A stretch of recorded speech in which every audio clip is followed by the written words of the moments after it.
What is up, everybody? I am sorry for the long hiatus. You know what? I forgot the whole damn thing. I'm sorry. There we go. So, what's been going on, everybody? I'm back in the cut with another YouTube episode. Now, I really hope y'all like this one as it's something near and dear to my heart, you know. I'm from Texas. I love jiu-jitsu. I love MMA. I'm not good at the MMA part. And I'm not even good at the jiu-jitsu part, truth be told. But, here we go again. So, what I'd like to do today is talk about the aforementioned state of Texas and it how it is, in my opinion, progressing, you know, in the state and world of jiu-jitsu as a whole. So, Austin, Texas, for example, state capital, right? You got UT, you got 6th Street, and then you got all the music venues in Austin, Texas. You got all the stand-up comedy venues in Texas. Guys like Joe Rogan and Trevor Wallace, two comedians that frequent Austin quite a lot, as Joe Rogan has now officially moved to Texas. So, sorry, California, we got Joe Rogan on that one. So, but I'll get my aforementioned cheat sheets here. It's like I've been saying, Gordon Ryan, the number one black belt in the world as far as his weight class goes, and in my opinion, number one black belt on the planet. Again, there's Mateus Luna that could argue that. I had a class with that man one time, and it was from De La Hiva, and it was awesome. So, but guys like Gordon Ryan, and then I believe it's GSP's jiu-jitsu partner, Craig Jones. He started a gym in Austin, Texas. It's called the B Team, if you haven't been able to check it out when you've been out there. My coach, Ruben Alanis, shout out to the Wolfpack. I'm sorry I wasn't there tonight, but I'm filming this YouTube episode. Hope y'all like it. But Gordon Ryan, like I said, has moved to Austin. I think he's with Gracie Barra. I truly don't know. Then, like I said, Craig Jones has started his own gym called the B Team, and my coach went to that gym and was thoroughly, thoroughly appreciative of the roles that he got there. So, but straight into it, I'm going to talk about three Texas fighters that just happened to be ranked. I'm going to start off with a guy that y'all probably don't know a whole lot. And this guy recently fought Tony or Tim Kelly. Sorry about that, man, if I got your name wrong.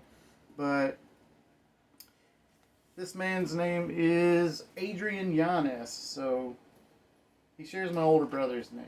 So got to do that guy first. Got to lead off with this guy. And he was born on November 29th, 1993 in LaPorte, Texas.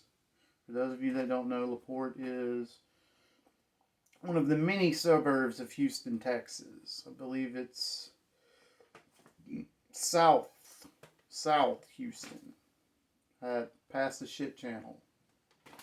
I may be wrong. Please correct me if I'm not. Geography was not my best subject. But he was born on November 29th, 1993 in LaPorte. He is 5'7", and he fights at 135, which is the bantamweight class. He is 28 years old, and he fights out of Metro Fight Club. I don't know where that's at. I assume it's Houston. Obviously I'm talking about Texas fighters. But he has an impressive record of 16-3. Never been KO'd. Never been submitted. And the last man to beat him was Miles Johns. For those of you that don't know, Miles Johns has fought in the UFC. I believe the last time I saw the man fight, it was the UFC 247 Jones versus Reyes in the Toyota Center. Correct me if I'm wrong, but I believe he won. Not 100% sure on that. But continuing on. And the last loss that Adrian Yanez has was an LFA. There, I said it right that time. LFA, that's Legacy Fighting Association, I believe it's called. And it was a LFA 55 via split decision on November 30th, 2018. So it was just a little bit after his birthday. That had to suck. But for a little, for a little thing like that, he's in the UFC. He's also a black belt under Saul Solis. Hope I said that name right. Again, some names I say correctly, some names I don't. Correct me. I don't care. That's what my YouTube's for. Grammar cops are welcome too. So, before we move on to the next person that I'm going to talk about, this man is currently, Adrian Yanez, that is. Adrian Yanez is number 15 in the UFC bantamweight rankings. Now, I want y'all to comment below on what y'all think would be a good matchup for him. Obviously, the fight that I want to see is Yanez and Sean O'Malley. Sean O'Malley is a big bantamweight. He's 5'11", 135 pounds, and he's got reach like nobody else. He says he's undefeated. That's debatable as far as the Chito Vera fight goes, but Chito Vera's climbing up in the rankings, so that loss looks better if Sean O'Malley can avenge it eventually. But Adrian Yanez versus Sean O'Malley, that's a fight I want to see for sure. Let me know below who y'all think Adrian Yanez should fight. But let's move on. So, moving on to a woman that I've seen fight personally, and her fight against Lauren Murphy could have went either way. I believe she fought on the undercard at UFC 247 Jones versus Reyes, and I believe she fought at the last pay-per-view me and my buddy went to, the Adesanya versus Whitaker 2 card at the Toyota Center. But without further ado, Andrea Lee is the woman that I want to talk about. I'll put one of my cheat sheets up. But now, Andrea Lee was born on February 11th, 1989 in Atlanta, Texas. So, okay. She's Texan. I for those of you that don't know me, I don't know small Texas towns, and I'm Texan. Go figure. And I live in a small Texas town. Go figure. Whatever. But she trains with Karate Mafia. It might have changed. That's Sure Dog's words, not mine. Again, my research, half of it is Wikipedia, half of it is Sure Dog. They help me out. What do I say about that, But anyways, she's got a record of 13-6, and she's never been knocked out. So there's that. It takes... Well, it doesn't take that much force to knock someone out. And I'm not going to get into the scientific details about it. So please don't ask me because I don't honestly know. But you can tell me in the comments below. Please. I'd like to know. But her last loss was to Vivian. And again, grammar cops, you can pronunciate it for me. I don't care. But her last loss was to Vivian Arajal. That's how I'm going to say it. On UFC ESPN 36 on May 14th, 2022. So it was a very recent loss. I hope she can come back, whip some ass, and then climb the flyweight rankings. But don't let that fool you as she lost. Like I said, she lost to the number 6 or 7 fighter in that weight class ranking. She's number 9 right now.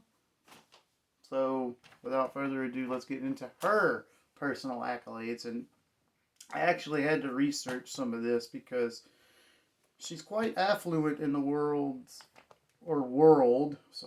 in the world of mixed martial arts.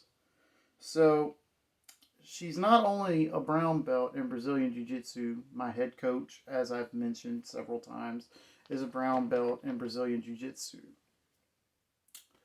So, but she's a brown belt in Judo. I don't know the Judo ranking systems. I assume that they're very similar to Brazilian Jiu Jitsu rankings. So, and that's not all. She's a crew in Muay Thai, and I had to look this one up. I'm sorry I'm so itchy tonight. She's not only a crew in Muay Thai, which in the Thai language means guru, so she can basically teach Muay Thai to someone that learns the Muay Thai fresh off the streets. And then, last but certainly not least, to my Asian Pacific listeners, if I have any, she is a black belt in Kyokushin, which is a Japanese style of karate. And to say myself, that's pretty damn impressive to have those 4 accolades and to be such a high affluent member of each and every one of those martial arts. So, like my coach tells me, no martial art is the same. Now, like we did with Mr. Yanez, I would like to know y'all's dream opponents or good matchups for Ms. Andrea Lee. She lost. So, why not give her, in my personal opinion, Macy Barber? You know, Macy Barber, when last I looked, was not even 21 years old yet. She might be now. But, last I looked, Macy Barber was younger than me, which, not saying much. I'll be 34 2 weeks from now. So, anyways, I think it would be a good matchup, not only for Macy Barber, who would get a step up in competition, and possibly, if by a win, Macy Barber would move up into the top 10. I was going to originally go with Casey O'Neill, but Casey O'Neill is recovering from a torn ACL. Speedy recovery, Miss O'Neill. I saw you personally fight Roxanne Modaffri in Roxanne's retirement fight, and I salute you. Speedy recovery always. So, what do you guys think? Andrea Lee versus Macy Barber? Or someone else? Let me know, please. Because now it's time to move on to the most notable Texas fighter. I think y'all all know who I'm going to go with here. And that is none other than Derek, the Black Beast Lewis. And for those of you that don't know, the man was born in New Orleans, Louisiana, so I guess Louisiana can claim him as a birth state or something. I truly don't know. I don't hate on Louisiana. I work in Louisiana, whatever. And I like Dustin Poirier, so it is what it is. But he lives in Houston, fights out of the Silverback Gorilla Club. The man's 37 years old, 6'3", 266. I would not want that coming at me pissed off, okay? Just saying. And I say the most recognized Texas UFC fighter simply because of one reason and one reason only. The man is the most decorated knockout artist in UFC history. UFC heavyweight history, I'm sorry. It's just like Stipe is considered the greatest of all time when it comes to heavyweight. Because Stipe has the most UFC heavyweight title defenses with 4, I believe. Again, I could be wrong. But Derek Lewis has 13 TKO KO finishes in the UFC alone. So that's pretty impressive. Am I right? I mean, yes, his last loss to Tai Tuivasa, I was there. I wanted Derek Lewis to win, but it's one of those fights where, I mean, you'd be happy with either result because Tai Tuivasa is a fighter for the people. Doesn't matter what background you're from. I'd drink a shoey with him. I'd probably puke it up, but I mean, whatever. But moving on, his last loss was to Tai Tuivasa in UFC 271 via knockout. I believe it was the second round. But here's a good note for all my guys and gals on here. He's still a top 5 heavyweight. And he's got an upcoming fight against Sasha Pavlovic. We'll see how that goes. I believe it's in Dallas, the next UFC fight card, which is next week on July 2nd.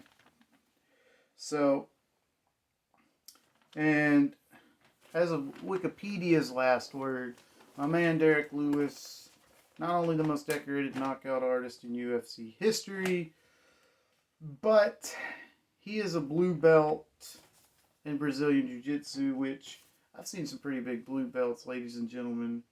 My assistant coach, Tyler Pete, he's a pretty kick-ass blue belt himself for a bigger man that he is. Then again, everybody's bigger than me. Whatever. I got to do what I got to do to survive, you know. It hasn't worked out really well for me, but, you know, let me know who you think he should fight next. You think Derek Lewis? Well, obviously he's got an upcoming fight with Sasha Pavlovic, but who do you think he should fight after that? Think he should run it back with Tai Tuivasa? Do you think he should run it back with, I don't know, Cyril Gahn? Or an up-and-coming heavyweight? Please, let me know. Give me a like. Give me a follow. I need you guys more than you know. As always, I hope you enjoyed this YouTube episode. I gotta go to work tonight. Salute. Peace out, guys.